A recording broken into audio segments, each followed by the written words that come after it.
This video is sponsored by KontrolFreek. More on the Perca-Colas later. There is a secret Dark Ops challenge for reaching round 50 in a single survival match during the Black Ops 7 beta. And the best part is, we've all been given free gobblegums to use.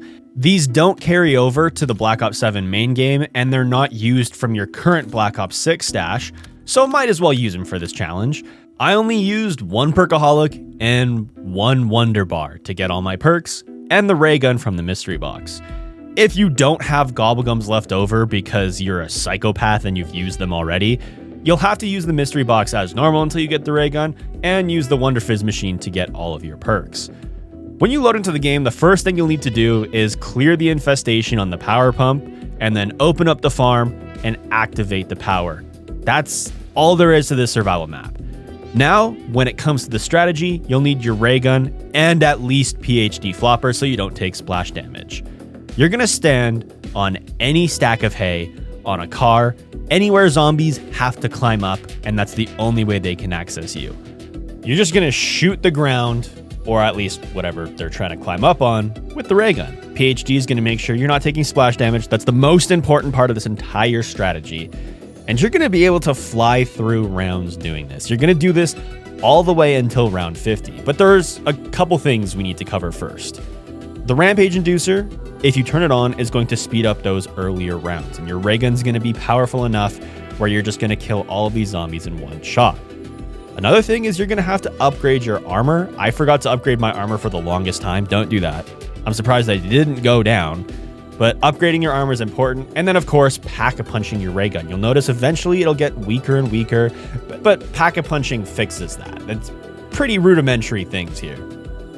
There's a couple enemy types that we will have to deal with, other than the standard and armored zombie.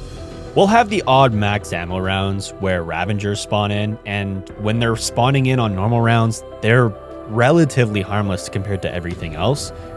What is the bigger issue is the Zersa. The first time the zombie bear spawns in, you'll kill it so fast if you have the ray gun. You'll think, okay, what the hell? I thought this was going to be a challenge. Hold on.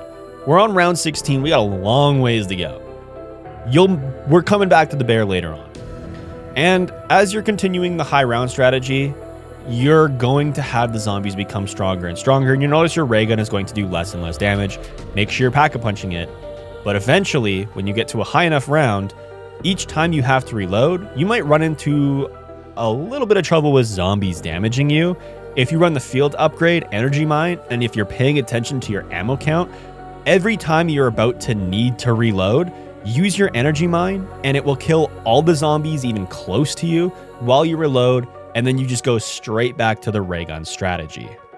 So far, we've used 0% of our brain capacity, as it's been super easy up to now. Eventually, you're gonna get to a round in the mid to late 20s where the Zersa, even with a max upgraded ray gun, is a little bit more of an issue than we've previously experienced. Standing on the hay is not gonna be a good idea. What we are going to use now, and only starting now, because it's faster just to use the ray gun, is to use the saw trap outside of the barn. When you activate the trap, it's going to start making some noises. You'll hear some crying. It just kind of sounds like Battlefield 6 fans, honestly. And all the zombies in close proximity will be distracted towards it. If you're too far away, it'll have no effect on those zombies. So you're going to want to stay close to this trap. And while this trap is active, you're just going to focus your fire on the Zersa while the trap kills all the zombies. When the Zersa is dead, you go back to the standard ray gun strategy.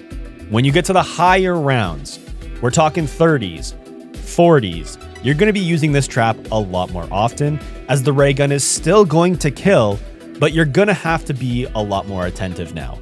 The zombies are going to do a lot more damage to you, as they're not going to die instantly while climbing up. On the odd time that the bears do spawn, you're still going to use the saw trap to distract all the zombies and kill the bear.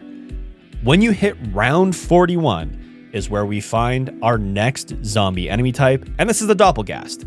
You're going to want to focus and kill the Doppelgast as soon as possible, whether that's using the trap to distract all the zombies, or just using your ray gun and killing it as it runs towards you.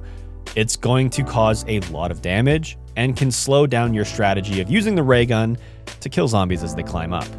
Now, At round 40, you may want to turn off the Rampage Inducer. I kept it on until now, and I took it down. It was unnecessary. I was just being really stupid and complacent. I went down. I had to buy back from the salvage table my self-revive. Speaking of the salvage table, really quickly, you can buy kill streaks and equipment, but right now the level cap is level 20, so we can't buy the Gersh grenades and the Mangler cannon. So really, we're not getting any help, but if you do this later on in the beta, it's going to be easier. I also bought back all my perks, which I had enough points to just buy back and then some, so I didn't have to use another Gobblegum. If you die early on, you may want to. And then I went back to the same strategy with the ray gun. Of course, after turning off the Rampage Inducer. I also spun the box a bunch on the later rounds to try and find if there was another weapon that was going to kill the zombies at high rounds. Similar to if you were camo grinding, you're going to want the ray gun. Any box weapon past round 40 is super weak. Ray gun Mark II, that's what's going to carry you through the last 10 rounds. I stuck with the ray gun Mark I and continued to use the saw trap when Xerxes spawned, and even when they didn't. I eventually got to the point where you could use the saw trap to speed through rounds as fast as possible, because the ray gun eventually doesn't kill zombies while they climb up, so you will have to run around, do some basic training, use a little bit of our brain capacity at this point to stay focused and get through the remainder of the rounds. When you finally hit round 50, that is when you are going to get your Dark Ops reward, and on round 51, you're going to get the chance to either keep going or exfil. All you have to do is kill a Xerxa, enter the telephone booth, and that ends your game. If you guys head over to KontrolFreek and you go to their Call of Duty section, you can pick up the Deadshot and Speed Cola Perk Can Special Editions. There's a couple other versions of some Call of Duty KontrolFreeks in there if you want to collect them. And if you use code WILD, you'll get a discount at checkout.